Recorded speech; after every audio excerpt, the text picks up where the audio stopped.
નમસ્કાર, હું પ્રવીણ। આજે 31 ડિસેમ્બર અને વિશ્વ આખું નવા વર્ષને વધાવવા માટે થનગની રહ્યું છે અને ઉત્સવનો માહોલ ચાલી રહ્યો છે। ઉત્સવ ચાલુ હોય તો પછી ઘણી બધી વસ્તુઓ સાઈડમાં મુકાઈ જાય, જે રીતે ગુજરાતમાં ઘણા બધા મુદ્દાઓ મુકાઈ જાય છે, જેમ કે જમીન માપણી। આજનું ટાઇટલ સવાલ સાથે છે, સીધો સરકારને સવાલ છે। જમીન માપણી યાદ છે સરકાર?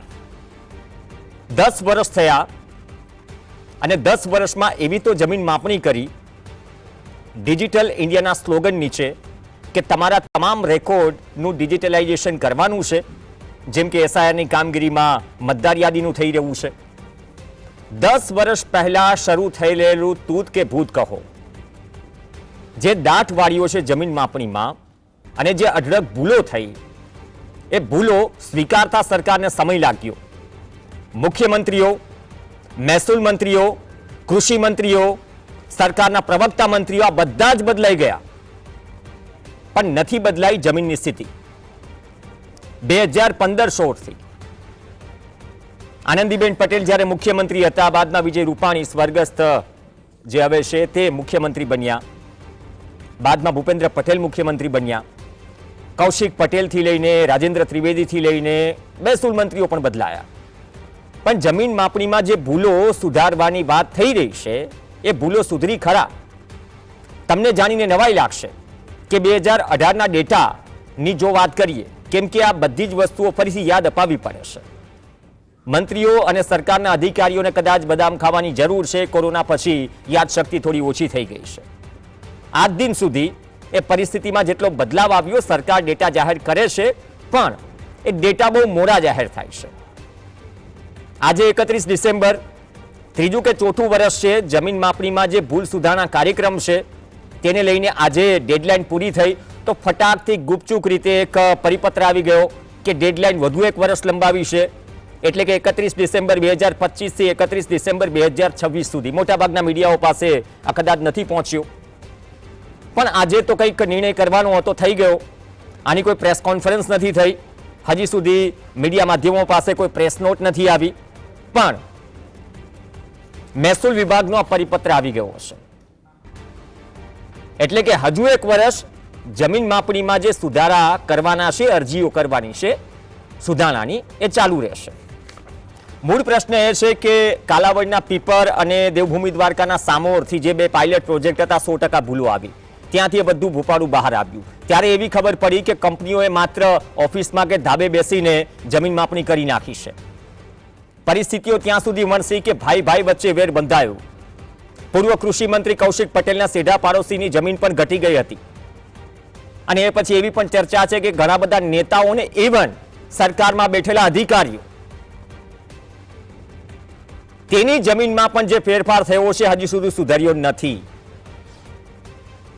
1.5 વર્ષ પહેલા એક આંકડો આવ્યો હતો, જ્યારે સરકારે કહ્યું હતું કે જમીન માપણીની પ્રક્રિયા રદ નહીં થાય।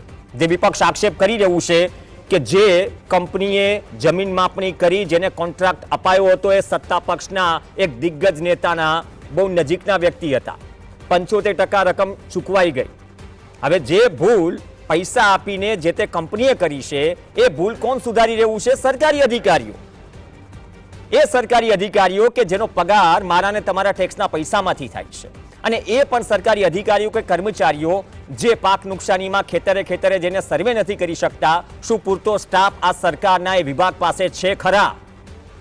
નથી। આ ખુદ સરકાર સ્વીકારે છે। તો આ 50 વર્ષનો પ્રોજેક્ટ છે કે 50 વર્ષ સુધી અમે ભૂલ સુધારીશું? સરકારે જ્યારે નક્કી કર્યું કે જમીન માપણીની પ્રક્રિયા રદ નહીં થાય, દરેક છેલ્લામાં છેલ્લી અરજી અમે સુધારો કરીશું, ત્યારે રાજ્ય સરકારના પ્રવક્તા મંત્રી હતા ડોક્ટર ઋષિકેશ પટેલ, હાલ પ્રવક્તા મંત્રી નથી। તો આજે શું થયું? 1.5 વર્ષ પહેલા જે આંકડો આવ્યો હતો, બનાસકાંઠામાં સૌથી વધારે અરજીઓ હતી, વાંધા અરજીઓ, તેમાં 5,70,000 અરજીઓ ગુજરાતભરમાંથી આવી, એટલે કે 5,70,000 ખેડૂત ખાતેદારોએ કહ્યું કે અમારી જમીન માપણીમાં ભૂલ છે। એમાંથી આજે પણ સવાલ છે કે 1.5 વર્ષ પછી સરકારે છેલ્લો આંકડો કયો આપ્યો? મીડિયા પાસે નથી, પબ્લિક ડોમેનમાં નથી। એ જે અરજીઓ આવી, સૌથી મોટો સવાલ એ છે અરજીઓમાં હકારાત્મક અને નકારાત્મક નિકાલ કેટલી અરજીઓનો થયો, કેટલી અરજીઓ દફતરે થઈ, કેટલી નવી અરજીઓ આવી, એનો કોઈ જવાબ નથી. જમીન માપણીમાં ડિજિટલાઇઝેશનને લઈને જે દાટ વાળીઓ છે, 2017ની વિધાનસભા ચૂંટણી પહેલા બહુ મોટો મુદ્દો હતો. એ પછી કોરોના ગયો, ગંગા નદીમાં ઘણા બધા લાશો સાથે પાણી પણ વહી ગયું, લાશો પણ વહી ગઈ. 2022ની ચૂંટણી પૂર્ણ થઈ, 24ની લોકસભા ચૂંટણી પૂર્ણ થઈ, પણ આ મુદ્દે કોઈ ખોખારીને બોલવા તૈયાર નથી. પણ ભોગવી કોણ રહ્યું છે? નીચે જેની જમીન ઘટી છે અથવા વધી છે, તકલીફ છે, એવી પણ ચર્ચા છે. ખરાબા ભરીને જમીન વેચાઈ ગઈ. ઘણા બધા અધિકારીઓએ ઘણા બધા પૈસા બનાવી લીધા. જો આ વાતમાં દમ હોય તો કદાચ યથાસ્થિતિ પ્રમાણે શું સરકાર ન કરી શકે? અથવા તો સરકારને વર્ષના છેલ્લા દિવસે યાદ અપાવવું પડે કે તમે 10 વર્ષ પહેલા જે પાયલટ પ્રોજેક્ટ શરૂ કર્યો હતો એ શું તમારે 50 વર્ષ ચલાવવાનો છે? હવે આ વાંધાઓ સોલ્વ નથી થયા, તેના કારણે જે પરિસ્થિતિ ઉદ્ભવી છે તેનો એક નમૂનો જોઈ લઈએ. ત્રીજા નંબરની એવી ચલાવજો. શું થઈ રહ્યું છે જમીન પર? જેટકોની લાઇનમાં જમીન સંપાદન જંત્રીથી માંડીને જે કંઈ પણ પ્રશ્નો છે, અધિકારી પલાઠી વાળીને ખેતરમાં બેઠા છે. ઓડિયો સાથે પહેલા એમને એ સાંભળી લઈએ કે શું કહી રહ્યા છે, શેના કારણે કહી રહ્યા છે, ત્યારે તમને સમજાશે કે માપણીની જે ભૂલો છે એ ક્યાં ક્યાં તમને નડી રહી છે. જોઈએ, બાદમાં આગળ વાત કરીએ. મારી વાત સાંભળો. અહીંયા અમારા નકશામાં 165 સર્વે નંબર બતાવો. મારી વાત સાંભળો. એના માટે અમે એપ્લાય થયા, ઓર્ડર લીધો, નોટિસ બોટિસ બધું છે, બરોબર. પ્રોમોલગેશન એરરને કારણે આ ભાઈ આવ્યું. એની સાથે પ્રોમોલગેશન એરરને કારણે સર્વે નંબર આવ્યો. એને ઇસ્યુ તો જંત્રીનો જ છે ને. ઈ જંત્રી ઉપર તો પછી જઈએ, પહેલા તો તમે આને હા બરોબર. હવે એને કારણે અહીં આવ્યા. જેટકોવાળા કહી રહ્યા છે પ્રમોલગેશન એરર. પ્રમોલગેશન એરર એટલે કે જે નવી માપણી થઈ, પ્રમોલગેશન થયું, એમાં તકલીફ છે. એવી પણ ચર્ચા છે કે રાજકોટ ગ્રામ્યમાં એક વીજલાઇનના કામમાં ખાતેદારો બદલાઈ ગયા તો પેમેન્ટ કોને કરવું એ તકલીફ હતી. કલેક્ટરે સ્ટે ઓર્ડર આપ્યો. તો આ સમસ્યા છે. વાયુ વિભાગની વાત તો દૂર છે. અને છેલ્લા ડેટા પ્રમાણે અત્યાર સુધી જે ડેટા છે એ પછી કોઈ ડેટા આવ્યો નથી. 18ની સ્થિતિએ 12,034 ગામડાઓમાં પ્રમોલગેશન થયું છે. જ્યારે ભૂલો બહાર આવી, મેં પીપર અને સામોનું ઉદાહરણ આપ્યું. 6,013 ગામમાં પ્રમોલગેશનની કાર્યવાહી અટકાવી દેવાય. એ પછી ડેટા આપશે કોણ? સરકાર આપશે, મહેસૂલ વિભાગ આપશે. અને ના છૂટકે કહેવું પડે છે કે પૂર્વ મુખ્યમંત્રી અને સ્વર્ગસ્થ વિજયભાઈ રૂપાણીએ એક સભામાં કહ્યું હતું કે સૌથી વધારે કરપ્ટ કે ભ્રષ્ટાચાર થતો હોય તો એ મહેસૂલ ખાતું છે. શું એ છબી સુધારવાના મૂડમાં છે સરકાર? એના કરતા મોટો સવાલ, જમીન માપણી યાદ છે સરકાર? બે ખાસ મહેમાન આપણી સાથે જોડાશે. એચ.એસ. પટેલ આપણી સાથે જોડાશે, જે કલેક્ટર રહી ચૂક્યા છે અને જમીની સ્તરથી જે પણ પ્રશ્નો છે એનાથી બહુ બખૂબી રીતે અવગત છે. પૂર્વ આઈએએસ. અને પાલભાઈ આંબલિયા જોડાશે, કિસાન કોંગ્રેસના ચેરમેન. બંનેનું સ્વાગત છે. પટેલ સાહેબ, ખૂબ ખૂબ સ્વાગત છે આપનું. બહુ શોર્ટ નોટિસ પર આપે સમય આપ્યો, પણ મુદ્દો એવો છે, વર્ષનો છેલ્લો દિવસ છે, દશકાથી લટકેલો આ પ્રશ્ન. અને મેં જેટકોમાં જમીન સંપાદનમાં જે એક અધિકારી વાત કરે છે કે પ્રમોલગેશનની એરર છે. હવે મેં 1.5 વર્ષ પહેલાના સાહેબની આંકડાઓ આપ્યા, એ પછી ન તો સમયસર આંકડા મળી રહ્યા છે, ન તો એ ખબર પડી રહી છે કે કુલ અરજીઓમાંથી કેટલી દફતરે થઈ, કેટલો હકારાત્મક નિકાલ આવ્યો, કેટલો નકારાત્મક નિકાલ આવ્યો. તો આ જમીન માપણીનો પ્રોજેક્ટ શું 4-5 દશકા સુધી ચાલશે, અથવા તો જે ભૂલો થઈ છે એને સુધારતા કેટલો સમય લાગશે આપના મતે? આપે જે મુદ્દો ઉપસ્થિત કર્યો છે એમાં બેઝિકલી અત્યારે જે તમે પ્રશ્ન રજૂ કર્યો છે ને એમાં જેટકોની લાઇનમાં જે પેલા ખાતેદારે પ્રોમોલગેશનની જે વાત કરી છે, એ પ્રમોલગેશન એટલે હંમેશા એવી એક બાબત છે કે વર્ષો પહેલા 10 વર્ષના સમય મર્યાદા માટે 7 નિભાવવામાં આવતા હતા અને પછી પ્રમોલગેશન થતું હતું. હવે આ પ્રમોલગેશન એવું છે કે સમગ્ર રાજ્યમાં પાયલોટ પ્રોજેક્ટ તરીકે પહેલા જામનગર અને મહેસાણા રીસર્વે માટે લેવામાં આવ્યું હતું. એ ટોટલ રીસર્વે અને એનો પાછળનો આશય એક લેન્ડ રિફોર્મ્સના ભાગરૂપે ખરેખર તો આપણા રાજ્યની સરખામણીમાં યુપી, બિહાર કે અન્ય રાજ્યોમાં જે રેકર્ડ બરાબર નહોતું એને કારણે માપણીમાં મોટી ક્ષતિઓ હતી એવા રાજ્યો માટે ખરેખર તો આ બાબત હતી. આપણે ત્યાં જ્યારથી સર્વે સેટલમેન્ટ મેજોરિટી 56માં કે 52માં થયેલા, એ સર્વે સેટલમેન્ટમાં આપણું ભૂલો બહુ જ નહિવત હતી. તેમ છતાં ચાલો કે ભાઈ એક લેન્ડ રિફોર્મ્સના ભાગરૂપે એક નવીનતમ એવી બાબત છે કે જે પેટા હિસ્સા થયા હોય એને પણ નવો એક સર્વે નંબર મળે અને ઇવન નકશા આપવામાં આવે, પ્લાન સાથે આપવામાં આવે, એ જમીનના પ્લોટ તરીકે એક નકશા પણ આપવામાં આવે.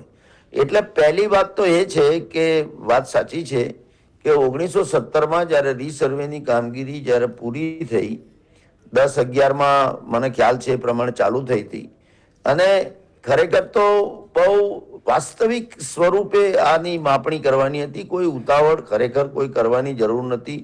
આખા જે તે સંબંધિત ગામની ગ્રામસભા સંબંધિત ખાતેદારની હાજરીમાં પણ જે પ્રમાણેનો જે લાગે છે એ પ્રમાણે એ લોકો ગૂગલ ઉપરથી સીધું પેલું એ કરી અને રેકોર્ડ આપી દીધું, અને એના આધારે ઉતાવળે મહેસૂલી અધિકારીઓએ પણ આ રેકોર્ડ જાહેર કરી દીધું. એટલે ઘણી વાર તો એવું છે, બે ભાઈઓના પણ સર્વે નંબરમાં વહેંચણી થઈ હોય કે બાજુના સર્વે નંબરનું હોય તો પણ એમાં ક્ષેત્રફળમાં ઘણી જગ્યાએ ફેરફારો આવ્યા છે. ખરેખર તો ક્ષેત્રફળમાં ફેરફાર આવે તો આ એક મોટી એવી કોઈ બાબત નથી કે જે વેરિફિકેશન કરવાથી ન પકડાય. કેમ કે જે તે વખતે પણ ગમે જે કાયમી ખરડો જે કહેવાય, જે ગામના નમૂના નંબર 1 થી 18 છે, એમાં પહેલો નમૂનો છે એ કાયમી ખરડો. કાયમી ખરડામાં કયા સર્વે નંબરનું કેટલું ક્ષેત્રફળ, આખા ગામનું ક્ષેત્રફળ, એ બધી જ બાબતો છે. માનો કે તબક્કાવાર વહેંચણી થઈ તો છેવટનું જે 7 બારનું પ્રોમોલ્ગેશન થયું એ પ્રોમોલ્ગેશનની પણ વિગતો છે. એટલે એવી તો કોઈ બહુ મોટી બાબતો નથી કે જે બાજુમાં સરકારી સર્વે નંબર હોય ને સરકારી સર્વે નંબરનું ક્ષેત્રફળ ઘટી ગયું હોય અને બાજુના સર્વે નંબરમાં વધી ગયું હોય, એવી કોઈક બાબતો કદાચ રેરેસ્ટ ઓફ રેર હોય. પણ જે પાયાની જે બાબત જે છે કે એ વાસ્તવિક ફિઝિકલ પોઝિશનમાં ખેડૂત ખાતેદારની હાજરીમાં માપણી કરવાને અભાવે અને ઉતાવળે ક્ષેત્રફળમાં આ જે ફેરફારો આવ્યા છે, એ તો ખરેખર આ સુઓ મોટો જે કાર્યવાહી પણ જે આટલી સંખ્યાબંધ હજુ સુધી પણ બાકી છે એ ખરેખર યોગ્ય નથી. અને એની પાછળનું કારણ એ છે કે એજન્સી તો જેણે માપણી કરીને આપી દીધું, પણ એજન્સીના રિસ્ક એન્ડ કોસ્ટે ખરેખર તો આ બધી એક્સરસાઇઝ કરવાની થાય. આ તો એક વાત છે. અને એના માટે મહેસૂલી અધિકારીઓમાં ખાસ કરીને જે DILR ના નીચેનું જે વ્યવસ્થા તંત્ર છે એ રેગ્યુલર એમના જે કામોમાં, એમની માપણીમાં, અને હવે તો DILR ને સીધી એન્ટ્રી પાડવાના અધિકારો આપ્યા છે. એટલે માનો કે કોઈ બિનખેતી કરાવવાની હોય તો બિનખેતી પહેલા એની માપણી કરાવવાની હોય અને માપણીના આધારે એને નોંધ પાડવાની હોય. એટલે કહેવાનો મતલબ એ તંત્ર પાસે પણ અપેક્ષિત ધોરણે જે સ્ટાફ હોવો જોઈએ નથી, ખરેખર નથી. અને એ ત્યાંનું પણ એ સર્વેયર કે એ લોકોનું વલણ પણ યોગ્ય એટલા માટે નથી કે ઘણી જગ્યાએ તો 3 ભાઈઓ વચ્ચે વહેંચણી થયેલી છે, એના પેટા હિસ્સા થયેલા છે, ફિઝિકલી એકબીજાને કબજો સ્વીકારી લે છે કે ભાઈ આ મારા ભાગમાં આટલું છે, પેલાના ભાગમાં આવું છે. તો એવી ભૂલો પણ સરળતાથી સુધારાતી નથી. આ વાસ્તવિક સ્થિતિ છે. પ્રશ્ન એ જ છે, તમે જે આખી પ્રક્રિયા વર્ણવી તો આ 4 વર્ષથી આ ચાલી રહ્યું છે, ડેડલાઇન ઉપર ડેડલાઇન પડી રહી છે અને જે જમીન પર લોકો ફેસ કરી રહ્યા છે. તો જે પેલી એક માંગ હતી કે તમે એક કામ કરો, આટલી જ બધી ભૂલો છે અથવા તમે રેક્ટિફાઈ નથી કરી શકતા તો પ્રક્રિયા રદ કરો. પ્રક્રિયા સરકાર રદ કરવાની ના પાડે છે. છેલ્લામાં છેલ્લી વાંધા અરજીના નિકાલની વાત કરે છે, પણ વાંધા અરજીના નિકાલની જે પ્રક્રિયાની જે ગતિ છે એને જોતા એટલા માટે મેં કહેવું પડ્યું સટાયઠોનમાં કે કેટલો સમય લાગી જશે આમાં. તો નહીં, એટલે કહેવાનો મતલબ એ તો સરકારનો વિષય છે. જેમ જાણકારી મુજબ પાછું ફરીથી 1 વર્ષ લંબાવ્યું છે, પણ એ ક્યાં સુધી અને ક્યાં સુધી? એટલે એટલા માટે કે માનો કે જે કિસ્સામાં હમણાં જ તમે જે કહ્યું, જે જગ્યાએ વીજ લાઈન નાખવામાં આવી છે અથવા ટ્રાન્સમિશનની લાઈનો આખા રાજ્યમાં જુદા જુદા સબસ્ટેશનો નાખવા માટે કે પાવર ગ્રીડ કે જેટકો દ્વારા નાખવામાં આવે છે, તો એવા કિસ્સાઓ પણ જો રિઝોલ્વ ના થતા હોય તો એ યોગ્ય એટલા માટે નથી કારણ કે એ જે પેલો કહે છે કે પ્રોમોલ્ગેશનની એરર છે, it is not a promulgation error. Promulgation તો એરર એટલા માટે છે કે એ પહેલા સર્વે થયું એની ભૂલ છે, સર્વે થયા પછીનું પ્રોમોલ્ગેશન થયું છે. અને પ્રોમોલ્ગેશનમાં ભૂલ હોય તો એ તો પ્રાંત ઓફિસરને કે SLR ને સત્તા છે સુધારવાની. એમાં ક્યાં કોણે કહ્યું સત્તા નથી? એ સુધારી શકે છે રેકર્ડના આધારે. મૂળ રાજ્ય સરકારે આ બાબતમાં રેગ્યુલર મોનિટરિંગ કરવાની બહુ જ જરૂર છે, જે સેટલમેન્ટ કમિશનરનો વિષય છે આ રીસર્વે એટલે, અને મહેસૂલ વિભાગનો બેઝિક પ્રશ્ન છે. એટલે સેટલમેન્ટ કમિશનરે એના SLR સાથે, સંબંધિત જિલ્લાઓના સુપ્રિન્ટેન્ડન્ટ ઓફ લેન્ડ રેકર્ડ સાથે સ્પેસિફિક ટાર્ગેટ સાથે આનું સતત મોનિટરિંગ કરવું જોઈએ. અને માનો કે સ્થળે કોઈ અમુક પ્રશ્નો ઊભા થાય તો એ પ્રશ્નનું રિઝોલ્યુશન લાવવું પડે. મેં કહ્યું કે એવી કોઈ જ મોટી વાત નથી કે આ રેકર્ડની દુરસ્તી સમય મર્યાદામાં ન થઈ શકે. માનો કે જે ફેરફાર થયા છે તો તમે રેકર્ડથી ખાતરી કરો, ખાતેદારની હાજરીમાં કહો કે તારું 7/12 ઓરિજિનલ આ હતું, કાયમી ખરડામાં આટલું હતું, એક્ઝેક્ટ માપણી કરતા આટલો તફાવત આવે છે કે આટલો નથી આવતો, તો આટલો ફેરફાર કરી આપવો જોઈએ. એટલે આ તો મૂળ ઈચ્છા શક્તિનો છે. ઓકે, બહુ સારી વાત. પાલ આંબલિયા છે. પાલભાઈ, જે પટેલ સાહેબે વાત કરી કે રેક્ટિફાઈ કરી શકે ભૂલ અને સમય મર્યાદામાં કામ પણ પૂરું થઈ શકે, વાત ઈચ્છા શક્તિ પર આવે છે.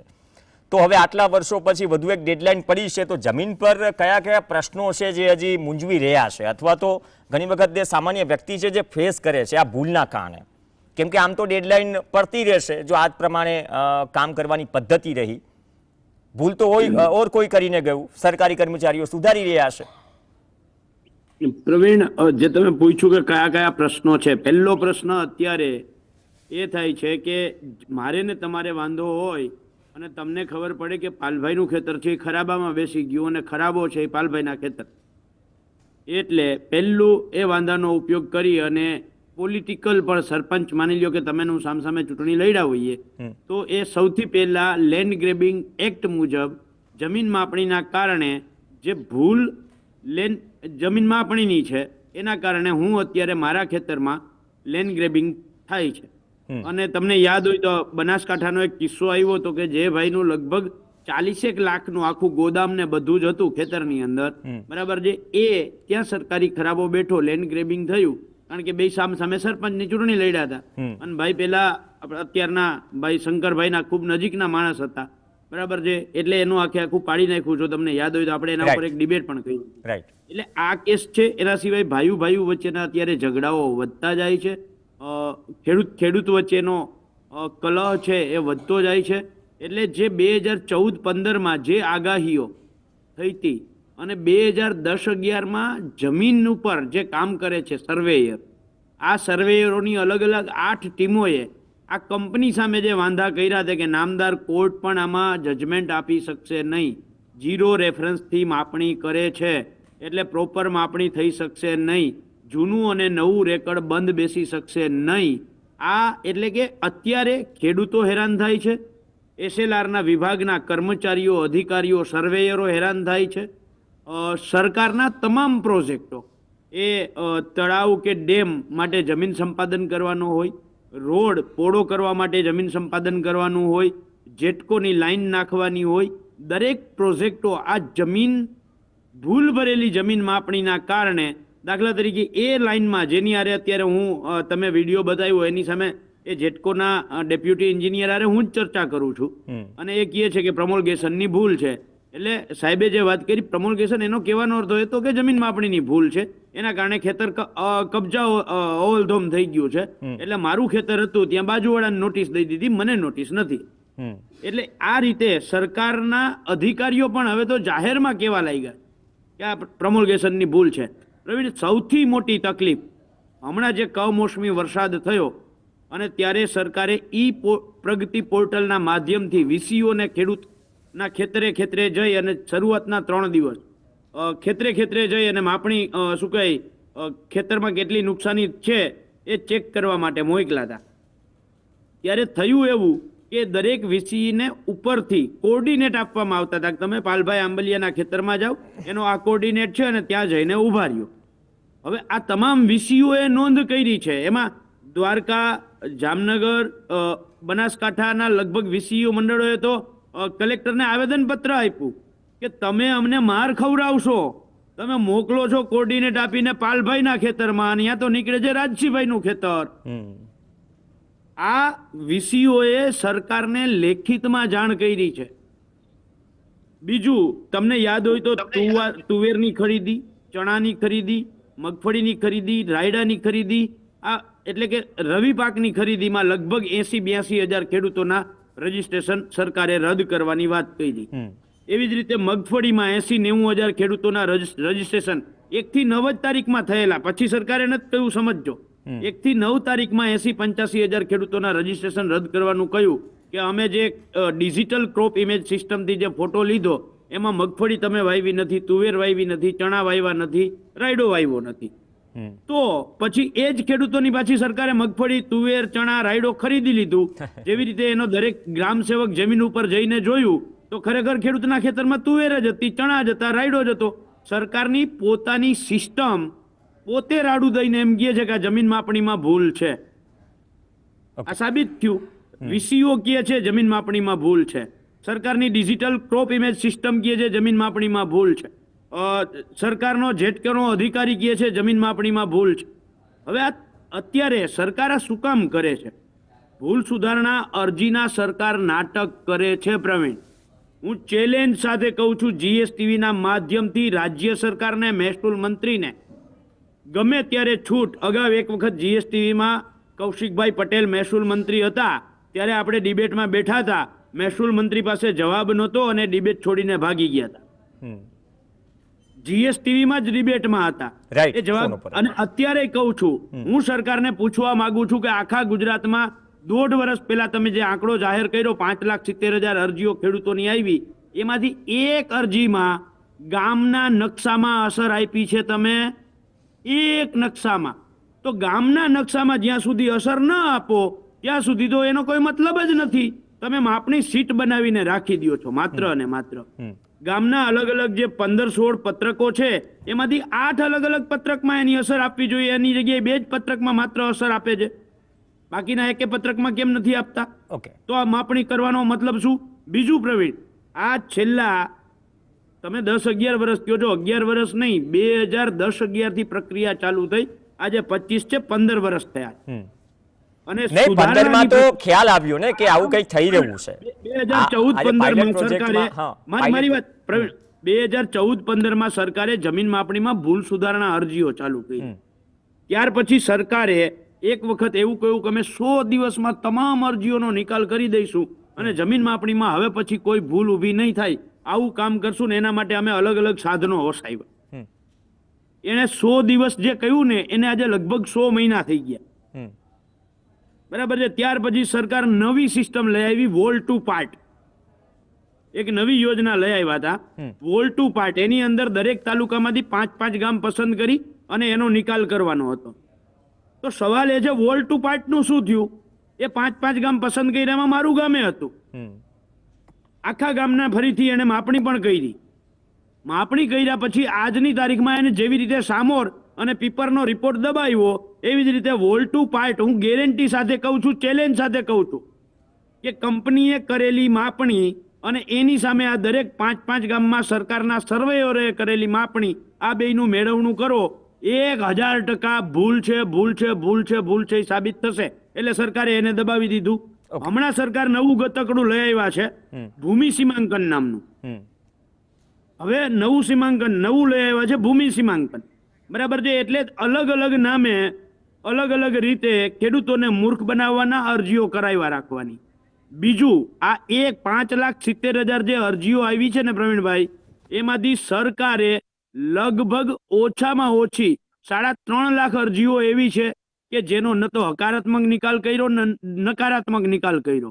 એ તમામ અરજીઓને દફતરે કરી દીધી. 5,40,000 માંથી અંદાજે 3.5 લાખ જેટલી અરજીઓનો સરકારે દફતરે કરી અને નિકાલ કરી દીધો. પટેલ સાહેબે બહુ સારી વાત કરી કે ઉતાવળ કરવાની જરૂર નહોતી. એનું ઉદાહરણ સામોર ગામ, આમ શું કહે, છાપરે ચડીને પોકારે.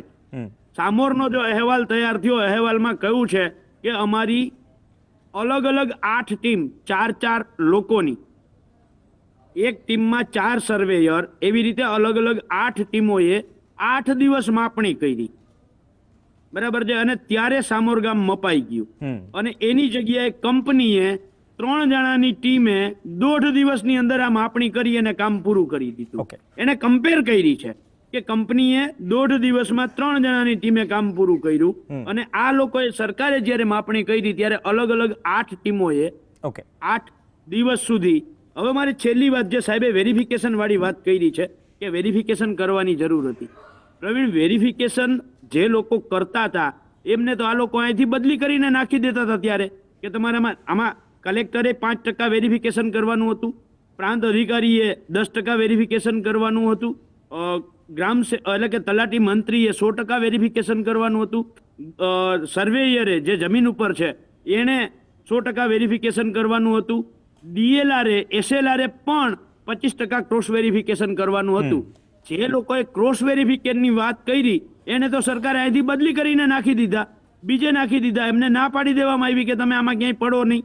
એટલે સરકાર પોતે માથે રહી અને આ ખેડૂતોને બરબાદ કરવા માંગતી હતી, જમીન માપણીમાં ભૂલો થાય એવું કરાવવા માંગતી હતી. પ્રશ્ન એ છે કે અત્યાર સુધી સોલ્યુશન નથી. પટેલ સાહેબ, 2-2.5 મિનિટ જેટલો સમય છે, આપ કન્ક્લુડ કરો. જો આ જ પરિસ્થિતિ રહેવાની હોય તો જે નાનો ખાતેદાર છે અથવા તો જે કાયદાકીય આંટીઘૂંટીમાં ફસાયેલો છે, જેનું પ્રમોલ્ગેશન થઈ ગયું છે, જેની જમીન ઘટી ગઈ છે અથવા વધી ગઈ છે, અથવા જેને એને પોતાનું ક્ષેત્ર પર પેઢીઓથી ચાલ્યું આવે છે, એ જોઈએ છે. અને એમાં ભાયુ ભાગથી લઈને આ સંપાદનવાળા ઇસ્યુ જે ઊભા થઈ રહ્યા છે, ક્રોપ મેચ નથી થઈ રહ્યા, આપણે ડિજિટલાઇઝેશનની વાતો કરી રહ્યા છીએ, પણ સરકારે એક તો સ્વીકાર્યું કે ભૂલો છે, પણ ભૂલો એટલી વધુ છે ને એના કારણે જે પરિસ્થિતિ જમીન પર ઊભી થઈ રહી છે, એમાં બેસ્ટ વિકલ્પ શું હોઈ શકે? આમાં બેઝિકલી એવું છે કે રેવન્યુની સિસ્ટમ એવી છે કે જો નિષ્ઠાથી કામ કરવામાં આવે તો જરાય કોઈ પણ બાબત અશક્ય નથી. કેમ કે જમીન એક એવી વસ્તુ છે કે એ કોઈ જગ્યાએ કઈ ચાલી નથી જતી. એ જે ચાલી ગઈ એ રેકોર્ડ ઉપર આગળ પાછળ થઈ. તમે સમજો, પાયાની વાત કહું છું તમને. જે વેરિફિકેશનની જે વાત જે છે એ ખરેખર હંમેશા ગામનો કાયમી ખરડો એ 1 નંબર જે મૂળ રેવન્યુ સર્વે સેટલમેન્ટ થયું છે એ પાયો છે, જે તે વખતની એની ગુણાકાર બુક પણ છે. અને આજ સુધી ગુજરાતમાં મારો લાંબા ગાળાનો રેવન્યુનો પ્રાંત ઓફિસર અને કલેક્ટર તરીકે પણ મેં કામ કર્યું છે, એટલે મને ખબર છે કે આ એવી અશક્ય વસ્તુ જ નથી. જે ભૂલ થઈ છે એ બેઝિકલી ગૂગલ મેપ અને બાયસેગના જે નકશાઓથી એમણે જે વાસ્તવિક ફિઝિકલ માપણી જે થવાના અભાવે એણે જે આપી દીધું ને પછી પ્રોમોશનમાં રોકાવણો કરી. એ વેરિફિકેશન એટલે શું? એક સર્વે નંબરનું ફિઝિકલ વેરિફિકેશન કરવાનું છે. માનો કે 100% વેરિફિકેશન કરવાનું છે તો તલાટી અને સર્કલ ઓફિસર કે જે સર્વેયર છે એને 100% વેરિફિકેશન કરવાનું છે. આ વેરિફિકેશન ખાલી ઓફિસમાં બેસીને કરવાથી કોઈ દિવસ વાસ્તવિક સ્થિતિનું આ ન થાય. અને હું તો ત્યાં સુધી કહું છું કે જે લેન્ડ એક્વિઝિશન બધી એજન્સીઓ છે, માનો કે રોડ એન્ડ બિલ્ડિંગ હોય કે નેશનલ હાઈવે હોય કે રેલવે હોય કે ઇવન આ જેટકો હોય કે કોઈ પણ હોય, તો ત્યાં સુધી એક સરકારે પરિપત્ર કરી દેવો જોઈએ કે બેઝિકલી જે એની મૂળ ખાતેદારની જમીન હતી એના ઉપર આધાર રાખીને જોઈન્ટ મેજરમેન્ટ કરવું જોઈએ. એમાં કશું ખોટું નથી. કેમ કે એમાં તો આમાં પાયાની વાત એ છે કે ખાતેદારને તમે જમીનના ધારક તરીકે હટાવી નથી શકતા. ખાલી ફક્ત કાગળ ઉપરની જે ડિફરન્સીસ આવ્યા છે, ડિસ્ક્રિપન્સી આવી છે, એવા કિસ્સાઓમાં એવી કોઈ બાબત જ નથી. અને જે પાલભાઈ કહે છે કે એસએલઆર બદલાઈ ગયો, ડીઆઈએલઆર બદલાઈ ગયો, ભાઈ એ નામજોગ નથી હોતું, એ તો હોદ્દા જોગ હોય છે. એ બીજો એસએલઆર આવે તો બીજા એસએલઆર કરવાનું હોય, એના પછીનો ડીઆઈએલઆર આવે તોય કરવાનું હોય. સવાલ ફક્ત એ છે કે આ પ્રશ્નને સાચા અર્થમાં સમજીને સેટલમેન્ટ કમિશનરે યોગ્ય સ્વરૂપે એસએલઆર, ડીઆઈએલઆર, સર્વેયર આને એક જેને કહેવાય વોર ફૂટિંગમાં. અને હું તો એમ કહું છું ત્યાં સુધી કે આના અમુક જે ખેડૂતના ખાતેદારો પણ નિષ્ણાત ખેડૂતો હોય, ગામના આગેવાનો હોય, એમની સાથે પરામર્શ કરીને કરાય.